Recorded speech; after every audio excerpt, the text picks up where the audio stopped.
ऋग्वेद के पुरुष सूक्त में सृष्टि से एक प्रश्न पूछा गया है। मुखम किमस्य कौ बाहु का ऊरुपादा उच्यते। इस विराट पुरुष का मुख क्या है, बाहु कौन है, जांघें और पैर किसे कहें। वेद ने इसका एक उत्तर दिया, पर ज्योतिष ने इसी प्रश्न का उत्तर 12 राशियों से दिया है। और उस उत्तर में हमारे जीवन का सबसे बड़ा रहस्य रखा है। आपका लग्न केवल कुंडली का पहला घर नहीं है, वह बताता है कि सृष्टि ने आपको अपने शरीर का कौन सा अंग बना करके भेजा है, और जो अंग आप हैं उसी का काम आपका जीवन धर्म है।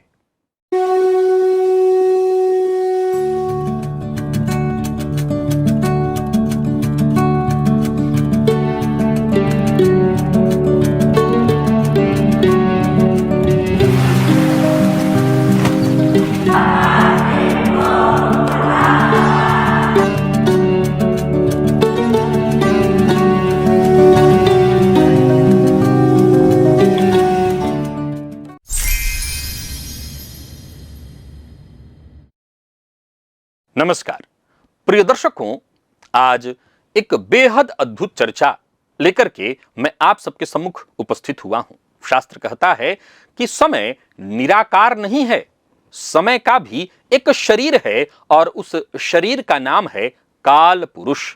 वाराहमिहिर ने बृहद जातक के पहले ही अध्याय में इन अंगों को कालांग कहा है, यानी काल के अंग। मेष इस विराट देह का सिर है और मीन चरण।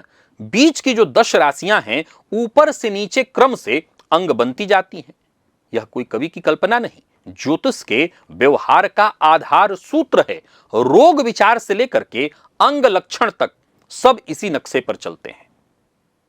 और सबसे सुंदर बात यह है कि जन्म के समय पूर्व क्षितिज में जो राशि उदय हो रही थी वही आपका लग्न है, यानी विराट देह का जो अंग आपके जन्म के क्षण उदित हो रहा था वही अंग बनकर के आप आए हैं।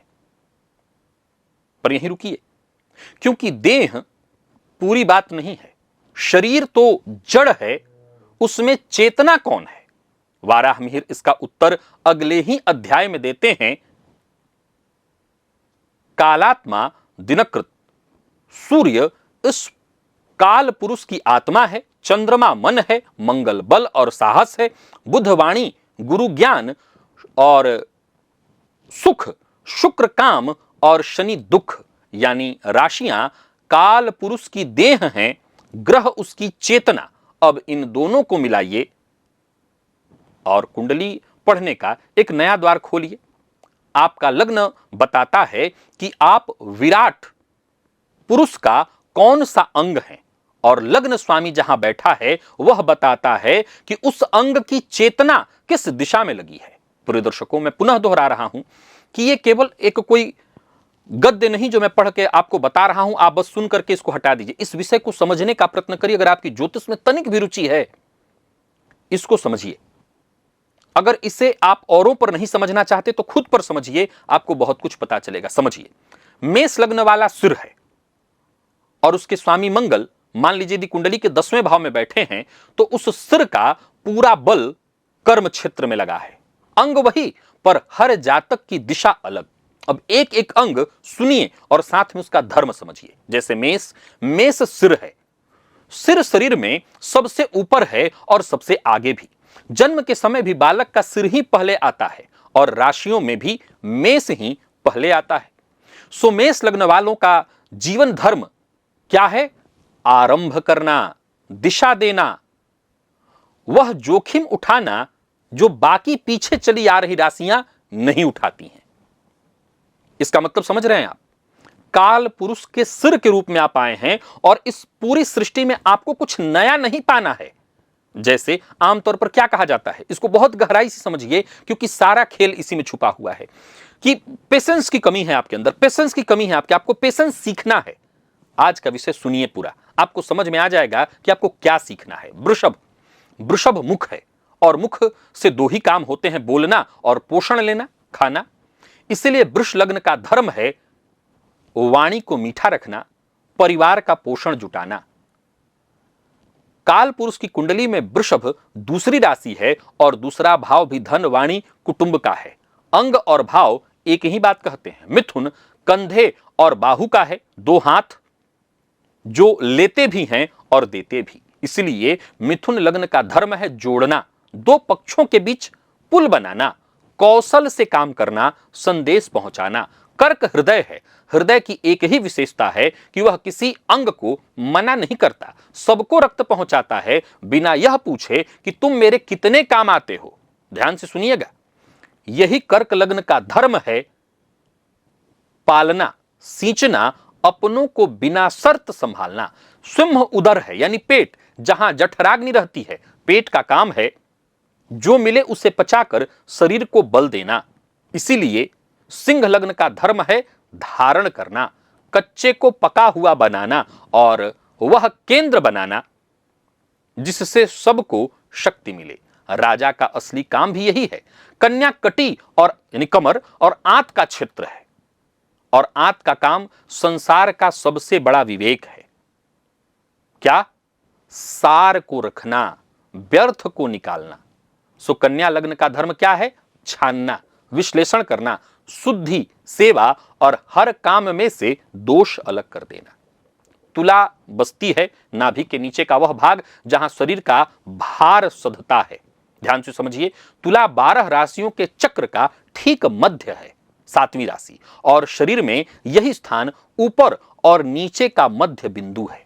इसीलिए तुला लग्न का धर्म क्या है? संतुलन, साधना, दोनों पक्षों में न्याय करना, संबंधों को गिरने न देना। वृश्चिक गुह्य अंग है, वह स्थान जो सबसे छिपा है, वह जहां से जीवन जन्म लेता है। और देखिए, वृश्चिक 8वीं राशि है और 8वां भाव भी रहस्य, आयु और बड़े बदलाव का ही है।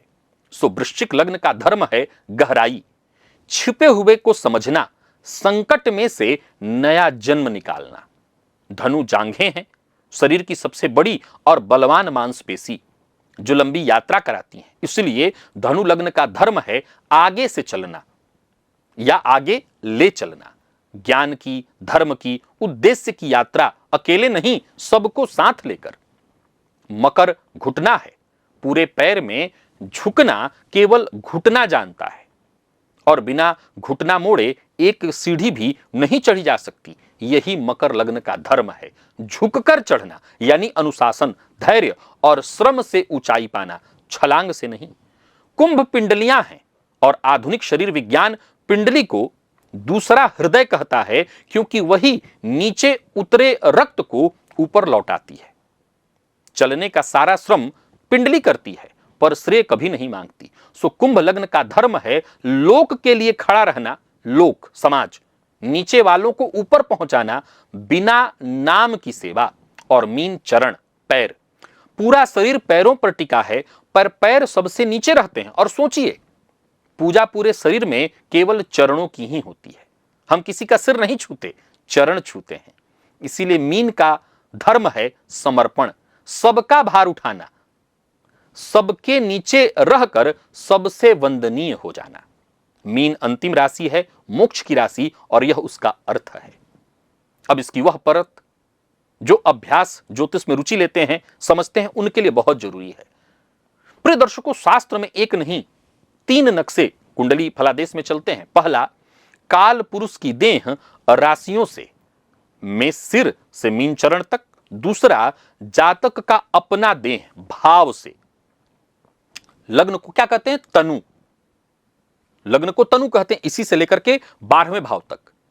और तीसरा है ग्रहों का कारक पक्ष, जिसमें सूर्य हृदय के, चंद्रमा रक्त के, मंगल मज्जा के कारक हैं। अब यहीं उस शंका का समाधान भी सुन लीजिए जो ज्योतिष के हर विद्यार्थी के मन में उठना चाहिए और समझना चाहिए। सूर्य हृदय के कारक हैं, तो काल पुरुष में हृदय स्थान कर्क को क्यों मिला? इसलिए कि कारक शक्ति बताता है और राशि बताती है क्या? स्थान। हृदय नाम की जगह कर्क की है, पर जगह में धड़कन की जो शक्ति है वो सूर्य है। 2 अलग अलग प्रश्नों के 2 उत्तर, पर विरोध कहीं नहीं है। आगे बढ़िए, मैं और गहरी कुछ बातें आपको समझाता हूं। मान लीजिए किसी व्यक्ति के रोग में हमें विचार करना है, तीनों नक्शों को एक साथ मिलाकर के देखिए, तीनों नक्शों को एक साथ मिलाकर के देखिए। पीड़ित राशि से स्थान, पीड़ित भाव से जातक का अंग और पीड़ित कारक से शक्ति। मान लीजिए कि मकर पीड़ित हो तो घुटने में दर्द या घुटने की तकलीफ होगी, कर्क पीड़ित हो तो हृदय क्षेत्र में कष्ट होगा, और साथ में सूर्य भी पीड़ित हो तो हृदय की धड़कन तक पहुंचेगा, यानी हार्ट की समस्या बनेगी। वाराह मिहिर ने दृष्काण से इस देह को और सूक्ष्म किया है। लग्न का पहला दृष्काण उदय हो तो शरीर का ऊपरी भाग प्रधान, दूसरा हो तो मध्य, तीसरा हो तो निचला, और इसी गणित से शरीर के चिन्ह और घाव इत्यादि, इसको हम व्रण कहते हैं, उसके बारे में बताया जाता है। अब वह बात जिससे यह पूरा विमर्श पूरा होगा, शरीर में कोई अंग छोटा या बड़ा नहीं होता, सिर पैर से श्रेष्ठ नहीं है, क्योंकि सिर भी पैर के बिना एक पग नहीं चल सकता। इसलिए कोई लग्न ऊंचा या नीचा नहीं होता। हर लग्न विराट देह का एक आवश्यक अंग है। कठिनाई तब खड़ी हो जाती है जब हाथ आंख बनना चाहता है, ये पॉइंट नोट करिए, और पैर सिर बनने की होड़ करने लगता है। गीता का वचन यहीं पर बहुत फिट बैठता है, श्रेयान स्वधर्मो विगुणः पर धर्मात् स्वनुष्ठितात्। अपना धर्म अधूरा भी हो तो दूसरे के पूरे धर्म से अच्छा है, और स्वधर्मे निधनम श्रेयः, अपने धर्म में मर जाना भी कल्याण है। पर धर्म भय देता है। लग्न जानने का असली फल है क्या? ये जो इतनी बातें मैं बताया हूं आपको, आप बाकी सारी बातें भूल जाइए, यहां इस वीडियो से सिर्फ एक लाइन लेके जाइए। क्या? मैं क्या बनूं? यह प्रश्न ही गलत है। मैं क्या बनूं, यह प्रश्न ही गलत है। प्रश्न यह बन जाता है कि मैं जो अंग हूं उसे कैसे पूरा करूं। हम सब अगर अपने जीवन में सफल नहीं हैं तो सिर्फ इसलिए कि हम हैं कुछ और ज्योतिषी जी कहते हैं ये वाला, मैं खुद भी कहता हूं कि मेष में पेशेंस की कमी है, आपको अपने पेशेंस पर काम करना होगा। असल में देखा जाए, ज्योतिष में रुचि अगर आप लेते हैं, गहराई में आएंगे, ये गलत है, ये गलत है। मेष ही आगे आगे है, वो पेशेंस साधने लगेगा तो फिर कुंभ क्या करेगा, फिर वृषभ क्या करेगा, फिर तुला क्या करेगा। इसे और थोड़ा गहराई में समझना चाहते हैं तो शास्त्र ने क्या कमाल की बातें रखी हैं। ये जो संसार है, पूरे सृष्टि जो है, हम इसको क्या कहते हैं कि ये हमारा परिवार है, वसुधैव कुटुंबकम। अब इस वसुधैव कुटुंबकम में हर व्यक्ति को अगर आप लीजिए तो हर व्यक्ति के काल पुरुष का एक अंग है, और जो काल पुरुष का अंग है तो हर व्यक्ति का पृथक पृथक एक विशेष काम है, और हर व्यक्ति अगर अपना काम करने लगे तो फिर देखिए कहीं समस्या रह ही नहीं जाएगी। अब सवाल उठता है कि हम औरों को तो नहीं संभाल पाएंगे और न समझा पाएंगे। मैंने वीडियो बनाया, बहुत लोग बीच में वीडियो छोड़ के जा चुके हैं क्योंकि उनको समझ में नहीं आया, लेकिन अंत में जो बातें मैं आपको बता रहा हूं इतना ही समझिए। आप क्या बनने की सोच रहे हैं, ये जो बनने की हम सोचते हैं, ज्योतिषी हम जैसे लोग बताते हैं, असल में यही सबसे बड़ी भूल है। आप काल पुरुष के जिस अंग को लेकर के जन्मे हैं, पहले उसको नोट कर लीजिए। और आपका, जैसे मैंने प्रारंभ में एक लाइन आपको बताई थी, वो सार इस वीडियो का था क्या, कि काल पुरुष का जो अंग लेकर के आप पैदा लिए हैं, उस अंग को आपको जीना है, और जहां आपके लग्नेश बैठे हुए हैं, बस यूं समझ लीजिए आपकी चेतना वही है, आपको उसी से संबंधित काम करना है, आपको उसी से संबंधित काम करना है। अगर इस सिद्धांत को अपने जीवन पर आप लागू कर लें तो पूरी जिंदगी बेहतर नहीं बेहतरीन हो जाएगी। आज के लिए बस इतना ही, इजाजत दीजिए, पुनः मुलाकात होगी। आशा करता हूं आज का ये विषय आपने समझ लिया होगा। तब तक के लिए नमस्कार।